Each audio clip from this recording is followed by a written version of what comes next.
नमस्ते नमस्ते. काय परिस्थिती आहे आपल्या आता सध्या?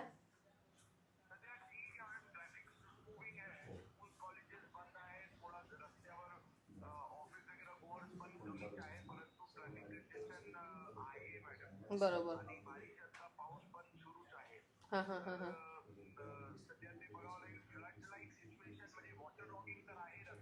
बरोबर. नाही आहे. तरी ज्या पद्धतीने रेड अलर्ट सांगितलेला आहे त्याच्या पूर्वीच पुढे काय होणार आहे आपल्याला माहिती नाही. परिस्थिती कशी असेल त्याच्यासाठी आधीच तयारी केलेली बरी ना साहेब. हा म्हणजे पोलिस तयारच असेल पण NDRF SDRF आपल्याला त्यांना पण सगळ्यांना. Okay okay. तेच म्हणजे सध्या म्हणजे माझी सगळ्यात काळजी आहे. म्हणजे सगळ्यांचीच आहे पण वारकऱ्यांची जास्त आहे. आपली कुठपर्यंत काय आपली तयारी आहे काय आहे ते विचारावं म्हटलं मी.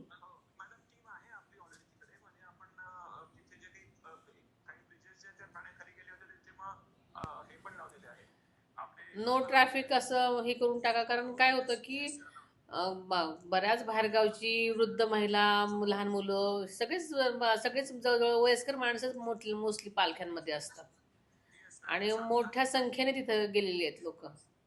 आता काय होतं की पुढचं ट्रॅफिक झालं जास्ती की मागचं सुद्धा सगळं वाढत राहतं. आपल्या आपल्या एरियामध्ये हिंजवडी चाकण सगळीकडेच येत असल्यामुळे प्रचंड ट्रॅफिक होत असेल. मला असं वाटतं की तिकडे आपण नियंत्रण केलं पाहिजे जास्ती, कारण IT चे वगैरे सगळेच आणि MIDC आहे. बरं बरं. ओके.